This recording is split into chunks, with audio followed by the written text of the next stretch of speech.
예, 여러분 반갑습니다. 오늘도 새벽 돌베개에 나오신 모든 성도님들을 주님의 이름으로 환영합니다. 오늘도 신명기의 말씀 묵상하고 또 이 말씀으로 또 우리에게 주신 보물과 같은 이 하루를 잘 살아가는 우리 모두가 되기를 간절히 바랍니다.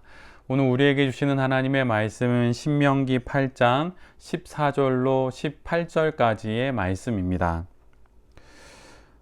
혹시라도 교만한 마음이 생겨서 당신들을 이집트 땅 종살이하던 집에서 이끌어내신 주 당신들의 하나님을 잊어버리는 일이 없도록 하십시오. 주님께서는 넓고 황량한 광야, 곧 불뱀과 정갈이 우글거리는 광야와 물이 없는 사막에서 당신들을 인도하여 주시고 차돌 바위에서 샘물이 나게 하신 분이십니다. 광야에서는 당신들의 조상도 알지 못하던 만나를 당신들에게 먹이셨습니다. 이것이 다 당신들을 단련시키고 시험하셔서 나중에 당신들이 잘 되게 하시려는 것이었습니다. 당신들이 마음속으로 이 재물은 내 능력과 내 손의 힘으로 모은 것이라고 생각할 것 같아서 걱정이 됩니다. 그러나 주 당신들의 하나님이 당신들의 조상에게 맹세하신 그 언약을 이루시려고 오늘 이렇게 재산을 모으도록 당신들에게 힘을 주셨음을 당신들은 기억해야 합니다. 아멘. 오늘은 신명기 8장의 말씀을 갖고 일체의 비결을 배우다, 일체의 비결을 배우다 라고 하는 제목으로 함께 하나님 말씀을 나누도록 하겠습니다. 시험과 유혹을 광야에서 이스라엘 백성들이 여러 가지로 많이 경험하게 됩니다. 그렇다면 그 시험과 유혹이 광야에서 겪는 것으로 끝나는 것일까요? 사실은 그렇지가 않지요. 결핍과 부족, 또 모자람과 고통 가운데 광야 생활 속에서 많은 시험과 유혹을 받습니다. 그러나 또다시 그들이 들어가게 되는 풍요함과 또 넉넉함, 그 형통 모든 것이 있는 가나안에서도 이스라엘 백성은 유혹을 받고 또한 시험을 겪게 됩니다. 이스라엘 백성들은 광야라고 하는 척박한 곳에서 입고 자고 눕는 모든 것들이 부족한 상황에서 훈련을 받았습니다. 그래서 물이 부족하다고 하나님을 원망하기도 하고 고기가 먹고 싶다고 하나님을 원망하기도 하면서 그 결핍의 땅인 광야에서 많은 시험을 겪고 또 훈련을 받게 되지요. 그리고 마침내 가나안에 이르게 됩니다.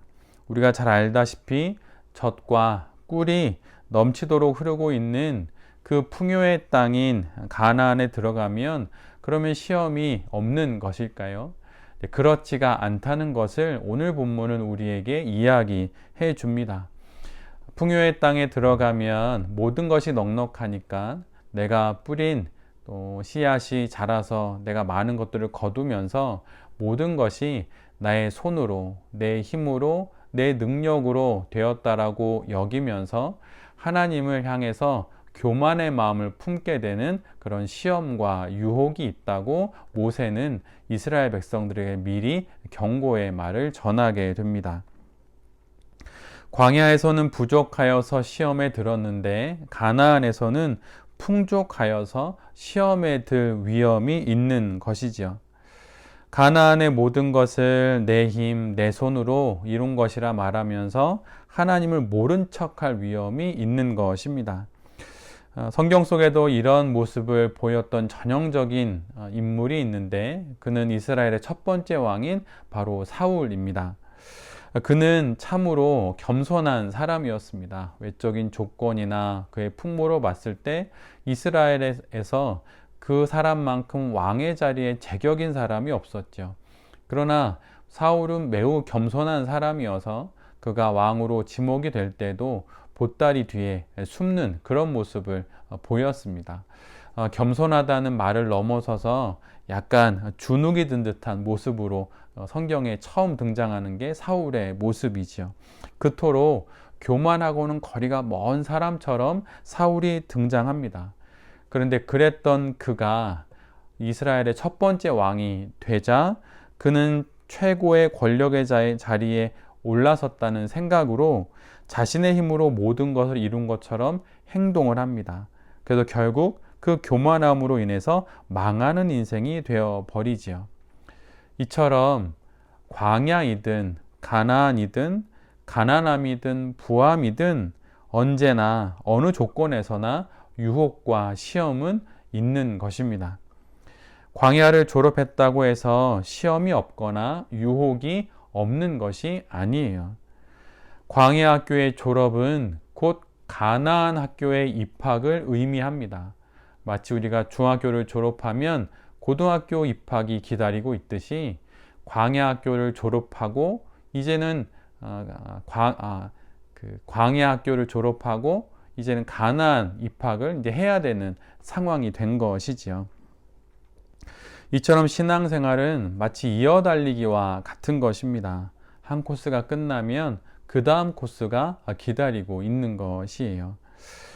잘 생각해 보면 이스라엘 백성들은 애굽 학교를 먼저 졸업합니다. 노예로 살았던 그 애굽 학교를 잘 졸업해서 이제 광야 학교에 입학을 하지요. 그리고 광야 학교에서의 많은 어려움들과 시험과 훈련을 받고 나서 졸업을 하고 이제는 가나안 학교에 입학하는 이 모든 여정들을 지나게 됩니다. 그러면서 이런 과정을 통하여서 이스라엘은 하나님 백성으로서 성장하고 또 성숙하는 것입니다.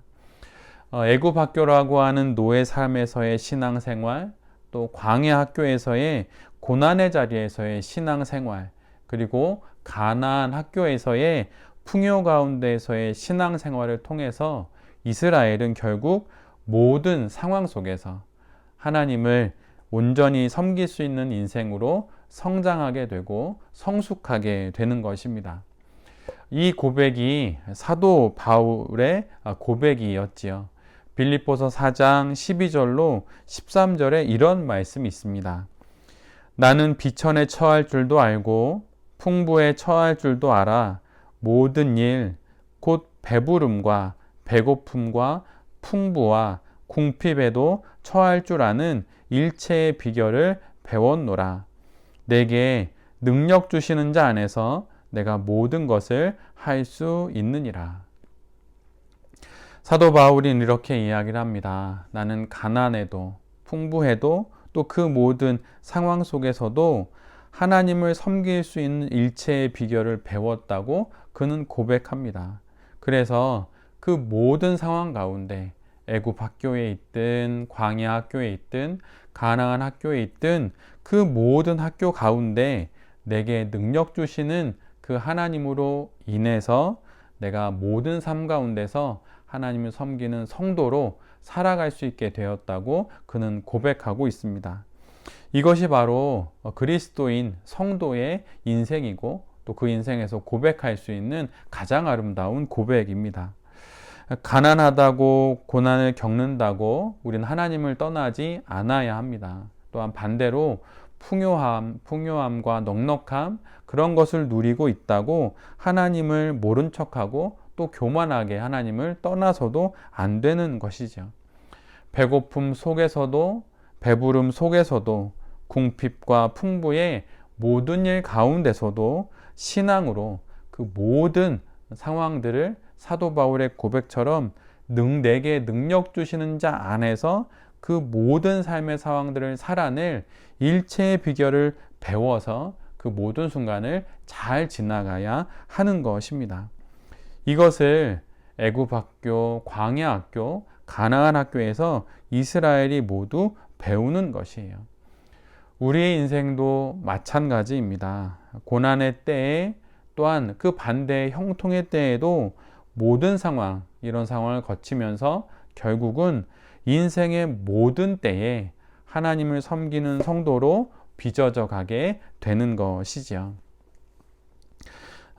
언뜻 보면 애굽 학교에서 배울 것이 다르고 또 광야 학교에서 배울 것이 다르고 가나안 학교에서 배울 것이 다른 듯 보입니다. 조건이 또 삶의 배경이 다르니 다른 것을 배우는 것처럼 생각하는데 실은 그렇지가 않고 모든 상황 속에서 모든 삶의 조건 속에서 하나님의 명령을 듣고 지키고 행하는, 그래서 하나님과 동행하는 그 바로 한 가지 이 목적을, 또 한 가지 배움을 우리 모두가 배워가는 것입니다. 신앙의 모든 학교에서 배우는 것은 바로 이것이에요. 모든 것이 하나님께로부터 왔고 하나님께서 나를 지키시고 나를 보호하시니 그분만을 의지한다. 그러기에 그분의 말씀을 듣는다. 들은 말씀을 지킨다. 지킨 말씀을 행한다. 바로 이것을 애굽에서든 광야에서든 가나안에서든 우리 모두가 배우게 되는 것입니다.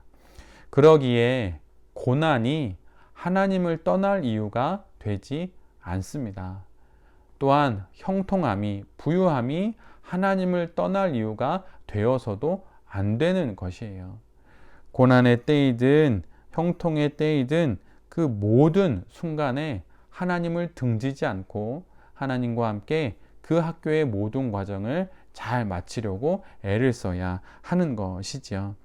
그래서 모든 삶의 환경들 속에서 결국은 일체의 비결을 배우게 되는, 모든 삶의 상황과 형편과 또 사건과 사연들을 살아낼 일체의 비결을 배워나가는 것이 우리 모두가 살아가는 신앙 인생에서 배우는 것입니다. 그래서 고난이 헛되지 않고 또한 형통이 우리에게 결코 교만의 거리가 되지 않는 그런 인생을 살아가는 것이지요. 한 주가 마무리되어 가고 또 일을 할 수 있는 마지막 금요일입니다.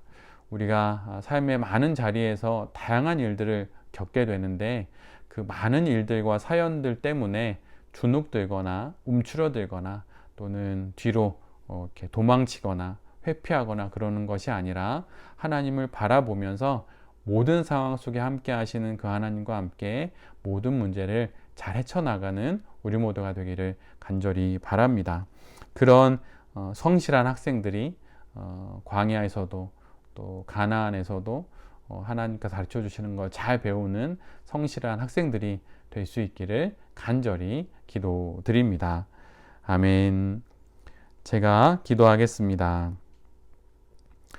주님, 노예로 살아야 했던 애굽 학교든 떠돌이로 살아야 했던 광야 학교든 자유인으로 풍요를 누리며 살게 되는 가나안 학교든 그 모든 곳에서 하나님만을 섬기기를 원합니다. 가난과 부요함, 궁핍과 풍족, 그 어떤 상태에서도 하나님을 온전히 믿으며 살아갈 수 있는 일체의 비결을 배우는 우리 모두가 되게 하여 주시옵소서. 결코 상황이, 사건이, 그리고 사람이 우리를 하나님을 믿는 그 신앙으로부터 떼어내지 못한다는 것을 기억하면서 담대하게 또한 신실하게 살아가는 이 하루가 되게 하여 주시옵소서. 이 모든 말씀 예수 그리스도의 이름으로 기도드립니다. 아멘.